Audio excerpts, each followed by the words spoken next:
Malam itu, ruang rapat utama di Istana Negara tampak berbeda dari biasanya. Lampu-lampu redup, tirai tertutup rapat, dan hanya suara kipas angin langit-langit yang berputar pelan menembus kesunyian. Presiden Prabowo begitu geram melihat tingkah laku dan kejahatan para mafia-mafia tambang ilegal yang ada di Indonesia. Dia mencontohkan begitu jahat mereka untuk melakukan kejahatannya dan tanpa mempedulikan negara dan penderitaan masyarakat Indonesia.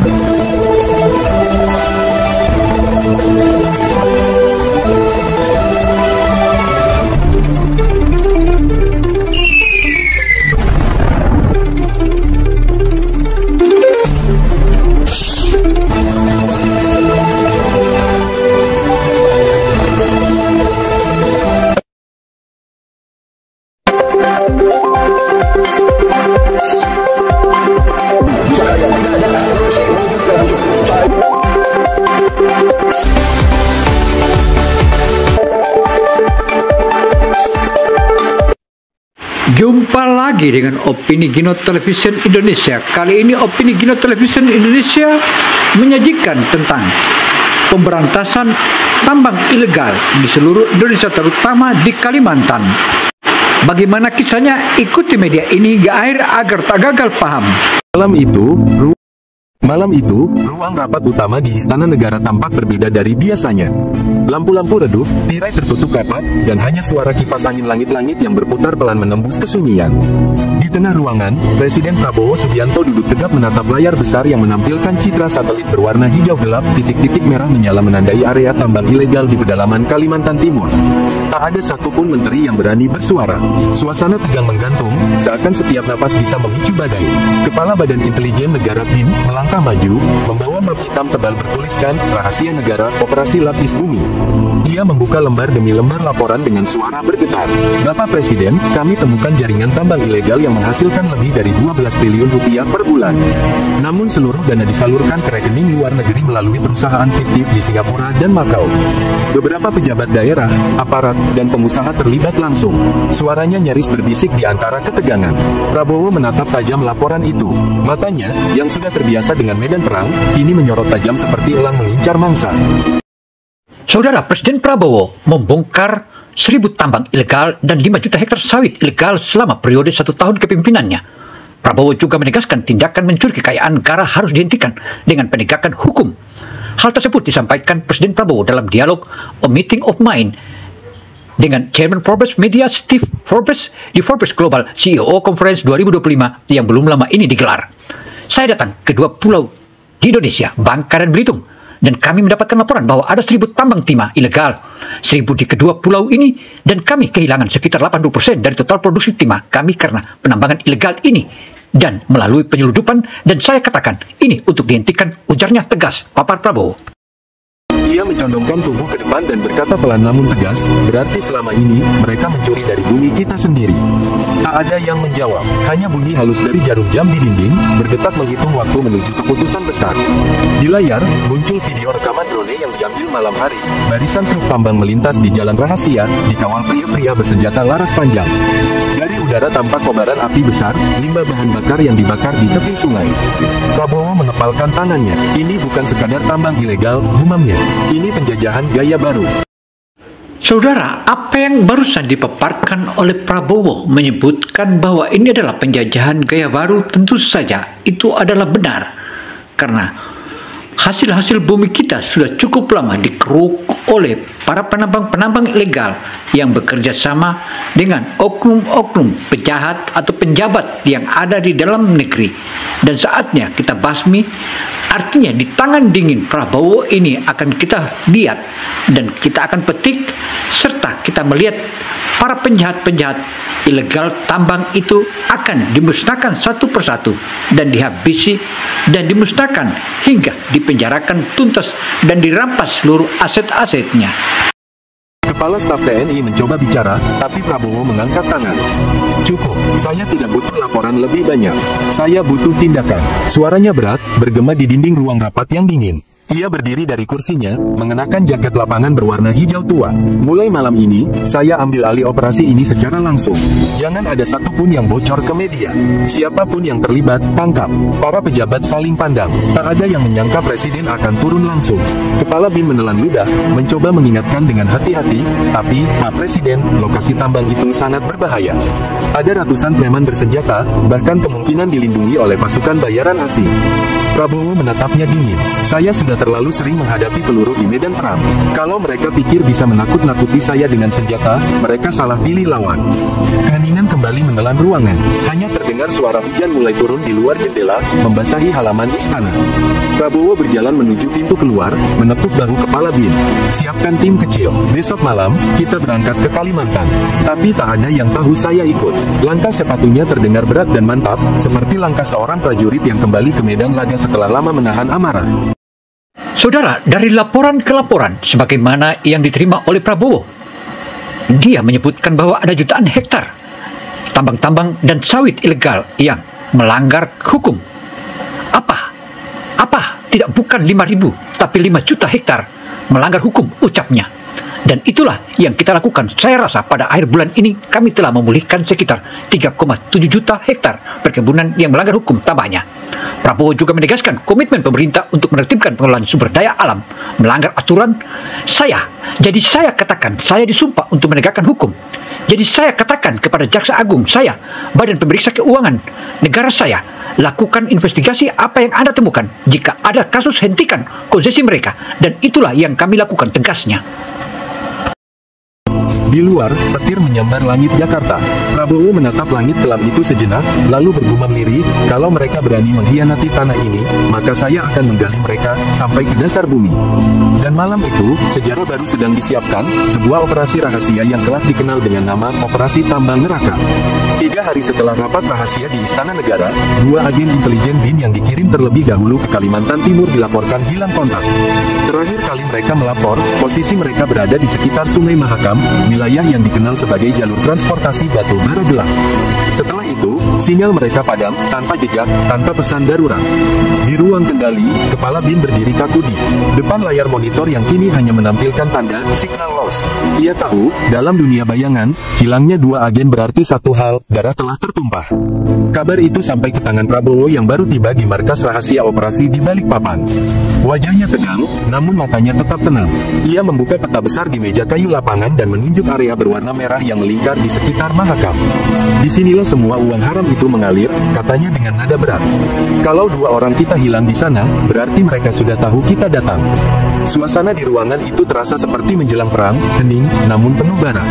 Sore itu, sebuah tim kecil Kopassus yang dipimpin Letkol Teddy menyusuri tepian sungai.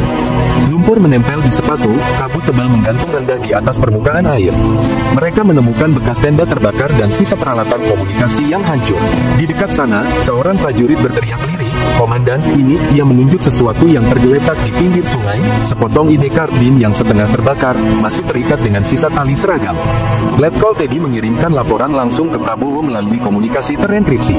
Dalam hitungan jam, helikopter hitam tanpa lambang mendarat di lokasi. Dari kabut yang menggulung, Prabowo turun dengan jaket tempur dan sepatu lapangan. Ia berjongkok, mengungut ID card itu, menatapnya dalam diam. Lalu ia berkata dengan suara seret menahan amarah, "Mereka membunuh prajurit saya di tanah sendiri."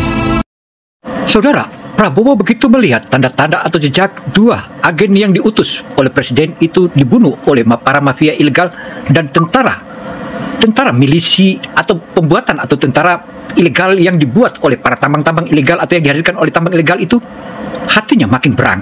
Saat ini kita harus mulai dan kita harus selesaikan semua dan kita bereskan semua para bajingan-bajingan mafia itu. Jangan ada yang lolos satupun dari area ini. Tegas Prabowo, perintah kepada seluruh pasukan yang dipimpin oleh Prabowo langsung. Kalimat itu membuat seluruh anggota tim berdiri tegak tanpa bicara. Semua tahu, badai akan datang. Malamnya, tim intel menyusup ke sebuah desa yang dikuasai kelompok tambang ilegal. Mereka menyamar sebagai buruh pengangkut bahan bakar. Dari bisik-bisik warga, mereka mendengar kabar bahwa 2 orang asing yang tertangkap minggu lalu dihabisi dan dibuang ke sungai karena dianggap mata-mata pemerintah. Prabowo mendengarkan laporan itu dengan rahang mengeras. Ia menatap jauh ke arah sungai yang berkilau diterpa cahaya bulan, lalu berkata, "Mulai malam ini, tak ada ada belas kasihan. Pukul 2 dini hari, Prabowo memerintahkan operasi senyap pertama. Di bawah guyuran hujan deras, pasukan khusus menyerbu gudang penyimpanan batu bara ilegal di tepi Mahakam. Dentuman senjata api terdengar samar di antara deru badai. Dalam waktu singkat, 12 orang penjaga bersenjata dilumpuhkan. Di dalam gudang, ditemukan dokumen keuangan dan peta distribusi emas gelap, semuanya mengarah ke satu nama, PT Rimba Jaya Global, perusahaan yang selama ini disangka legal dan memiliki koneksi dengan pejabat pusat. Ketika fajar menyingsing, Prabowo berdiri di dermaga kecil, menatap arus Mahakam yang perlahan berubah merah oleh lumpur dan darah semalam. Ia tahu, pertempuran baru saja dimulai. Prabowo kembali menegaskan bahwa komitmen tersebut sebagai langkah besar pemerintah dalam memulihkan kerugian negara akibat praktik-praktik ilegal. Ia menegaskan pula, besarnya kebocoran kekayaan negara harus segera dihentikan dan dipulihkan. Pemerintah sekarang harus menegakkan hukum, dan saya bertekad untuk menegakkan hukum. Dan saya bertekad bahwa pemerintah Indonesia harus dihormati oleh semua orang. Hukum adalah hukum, peraturan adalah peraturan. Mereka yang melanggar hukum harus berurusan dengan hukum. Sesederhana itu maksud saya. Kita memulihkan banyak aset secara efisien, lanjut Prabowo sembari mengingatkan kepada publik tanah air. Di belakangnya, Letkol Teddy mendekat dan berkata, "Apa perintah selanjutnya, Pak?" Prabowo menjawab tanpa menoleh, "Kita cari akar kejahatannya. Siapapun yang ada di balik perusahaan ini, akan saya datangi sendiri." Angin pagi meniup pelan bendera merah putih kecil yang tertancap di tepi sungai, bendera yang dibawa oleh agen intel terakhir sebelum gugur. Prabowo menatapnya dengan mata sendu namun menyala. "Mereka mati bukan sia-sia," bisiknya. "Mereka mati untuk menyalakan api di dada bangsa ini. Kaya tumbuh di medan seperti ini. Di hutan, hanya yang berani yang akan pulang hidup-hidup." Malamnya, di pos kecil dari bilik kayu di tengah hutan, Prabowo duduk di depan meja darurat bersama Teddy dan dua perwira muda. Di atas meja terbentang foto-foto satelit tambang ilegal, lubang-lubang raksasa di tanah Kalimantan yang memancarkan cahaya seperti luka di tubuh bumi. "Mereka keruk tanah kita, mereka kirim ke luar negeri, dan mereka bayar preman untuk jaga," ucap Prabowo dengan nada berat. Saat tiba di perbatasan kamp tambang, tim berhenti. Dari kejauhan terdengar suara tawa kasar para penjaga bersenjata, bercampur dentuman mesin ekskavator. Prabowo merunduk di balik bebatuan, mengambil teropong malam. Di balik lensa, ia melihat pemandangan yang membuat darahnya mendidih. Ratusan pekerja dipaksa menggali tanah dalam kondisi mengenaskan, diawasi oleh orang-orang bersenjata dengan bendera perusahaan Rimba Jaya Global berkibar di atas menara. "Ini bukan tambang," katanya pelan. "Ini perbudakan modern." Tiba-tiba, salah satu penjaga menembakkan peluru ke udara, alarm tanda bahaya berbunyi.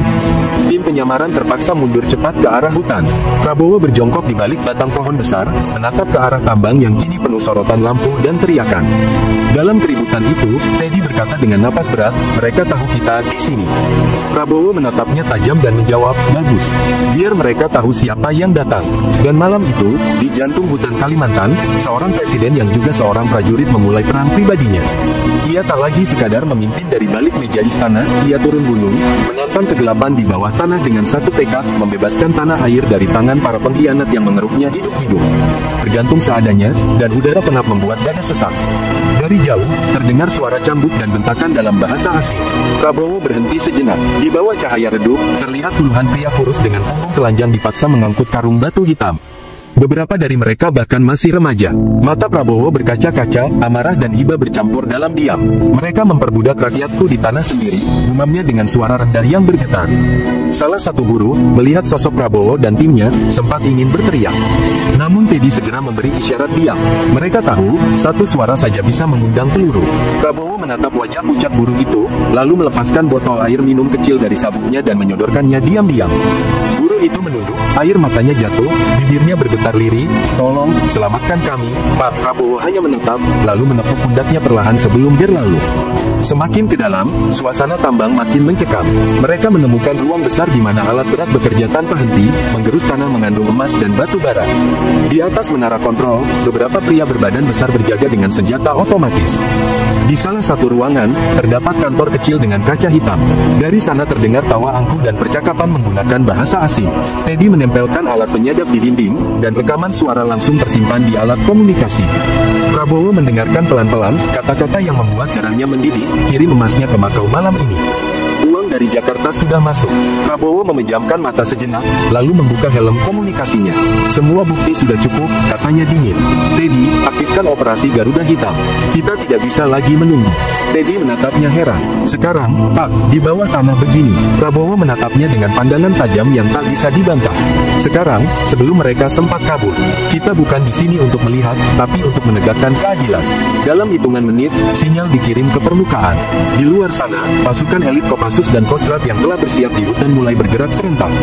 Di langit, drone tempur mulai bermunculan, menandai dimulainya operasi besar. Dari bawah tanah, Prabowo dan tim mulai mengamankan para buruh, membebaskan satu persatu pekerja yang ketakutan. Teriakan dan tangisan pecah di lorong-lorong sempit, sementara dari kejauhan, terdengar suara ledakan, tanda bahwa perang telah dimulai. Tiba-tiba, alarm besar di tambang berbunyi. Lampu merah berputar-putar di dinding, dan suara sirene menggema mengguncang seluruh perut bumi. Para penjaga berlari panik, menembak ke segala arah. Prabowo merunduk di balik batu, menarik pistolnya dengan gerak cepat. "Jangan ada yang mundur," teriaknya. "Ini tanah kita. Mereka yang mengkhianati negeri ini, harus kita kejar sampai ke dasar neraka." Api mulai menjilat dinding tambang, menciptakan cahaya oranye yang memantul di wajah-wajah para prajurit. Dalam kegelapan yang kini bercampur kobaran api, sosok Prabowo berdiri tegak di tengah reruntuhan, baju lapangannya berdebu, matanya menatap tajam ke arah pintu keluar tambang. "Kita belum selesai," katanya pelan. "Kita baru saja membuka pintu neraka mereka." Asap hitam menutupi langit tambang. Dari jauh, terdengar gemuruh ledakan susulan. Tanah bergetar, dan dinding tambang yang dulu kokoh kini mulai runtuh satu persatu. Prabowo berdiri di tengah kekacauan, wajahnya tertutup debu, napasnya berat namun sorot matanya tajam seperti baja. Di tangan kirinya, ia masih menggenggam peta rahasia yang ditemukan di ruang kontrol bawah tanah. Peta itu memuat jalur aliran uang, nama pejabat, hingga rekening luar negeri yang menjadi urat nadi kejahatan tambang ilegal ini. "Inilah tembok uang dan dosa," gumamnya. "Dan malam ini, tembok itu akan saya robohkan." Teddy mendekat, menyerahkan alat komunikasi terenkripsi. "Pak, semua data sudah diunggah ke pusat. Tapi ada satu hal aneh, nama yang tertera di puncak rantai uang ini bukan sekadar pejabat daerah. Ini orang besar di Jakarta." Prabowo memandangnya lama, lalu berkata pelan, "Saya sudah menduganya. Mereka sembunyikan wajah di balik kursi empuk dan dasi mahal.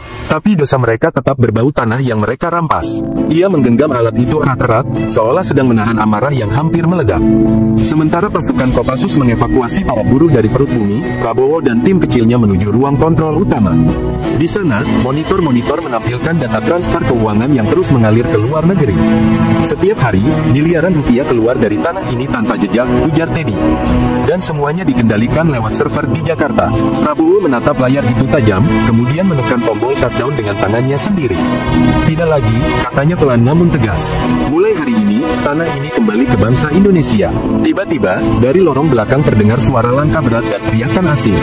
Sekelompok tentara bayaran bersenjata lengkap muncul dari kabut debu, memblokir jalan keluar. Pertempuran jarak dekat pun pecah.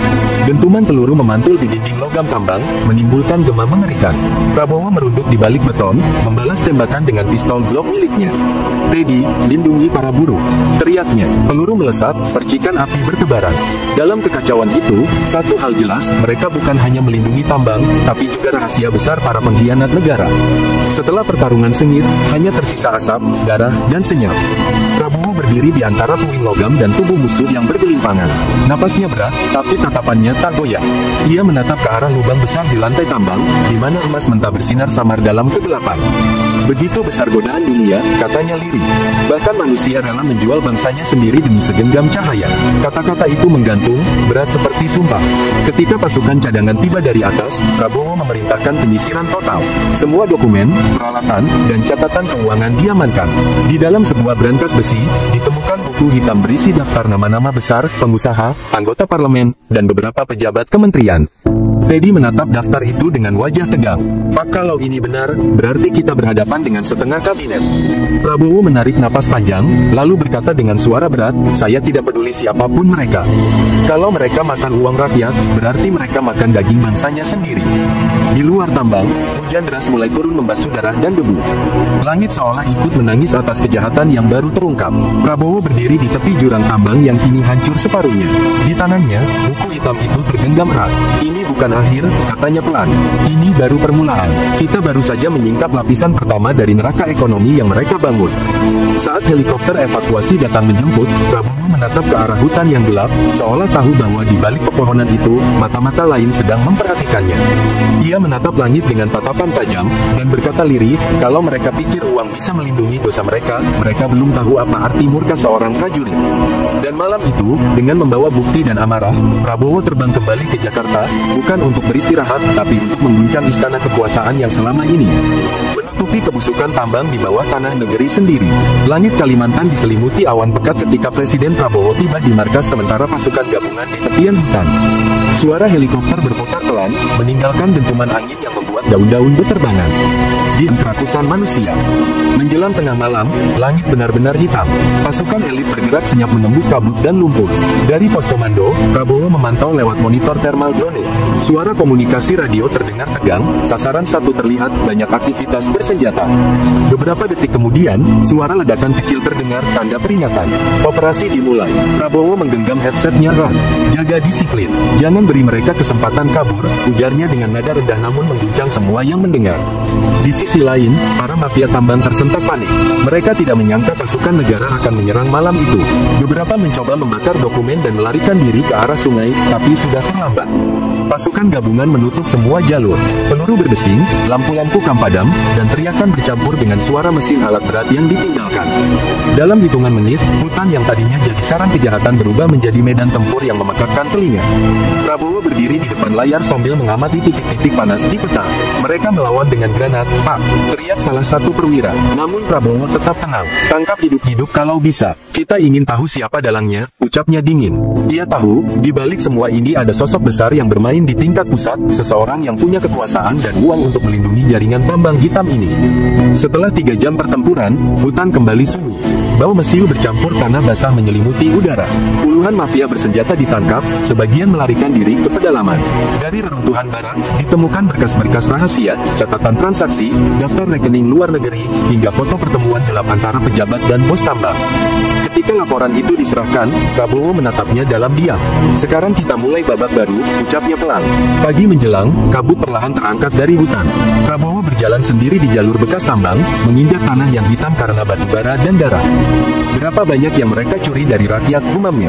Ia tahu, pertempuran di hutan hanya awal.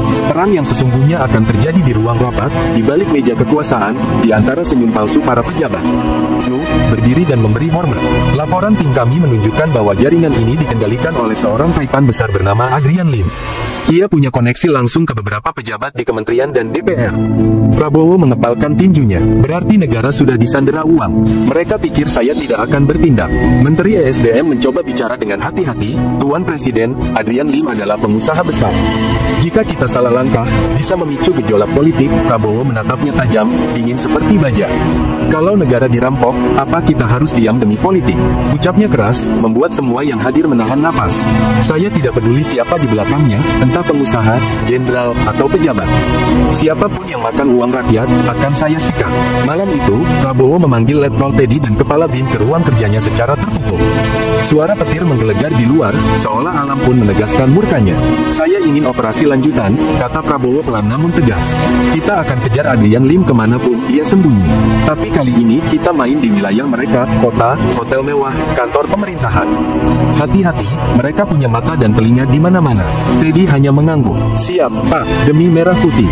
Sementara itu, di sebuah penthouse mewah di kawasan Sudirman, Adrian Lim menatap layar berita yang menayangkan operasi di Kalimantan. Wajahnya tegang tapi bibirnya tersenyum miring.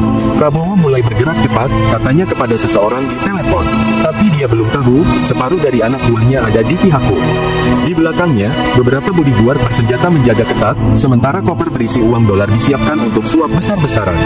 Di istana, Prabowo duduk sendirian di ruang kerjanya. Lampu hanya menyala redup, dan secangkir kopi hitam di depannya sudah dingin. Dengan KPK, BIN, dan Panglima TNI. Operasi Garuda Merah dimulai hari ini, ucapnya. Tangkap siapapun yang terbukti melindungi tambang ilegal, tanpa pandang jabatan. Ruangan seketika riuh oleh ketegangan. Para pejabat yang dulu merasa aman mulai berkeringat dingin, sadar bahwa sang presiden tidak sedang bermain politik, ia sedang berperang melawan sistem busuk yang menahun. Malamnya, berita besar meledak di seluruh media. Presiden Prabowo perintahkan penangkapan besar-besaran terkait tambang ilegal. Jakarta berguncang, beberapa nama besar mulai menghilang, saham perusahaan tambang anjlok, dan rakyat bersorak di jalanan. Namun di balik keberanian itu, Prabowo tahu badai belum selesai. Adrian Lim bukan musuh biasa, ia bayangan dari kekuasaan gelap yang mengakar puluhan tahun. Dan untuk menumbangkannya, Prabowo harus turun lebih dalam, ke jantung kejahatan yang tersembunyi di balik dinding kekuasaan. Prabowo menatapnya tajam, kita akan sarang malam ini juga. Jangan beri mereka waktu memusnahkan bukti. Ia berdiri tegap, meraih jaket militernya, lalu berkata pelan tapi penuh makna, kali ini, saya ikut turun. Para ajudan terkejut, Pak Presiden, ini berisiko tinggi. Tapi Prabowo hanya menatap mereka dingin. Negara ini sudah terlalu lama dijarah oleh tikus-tikus berdasi.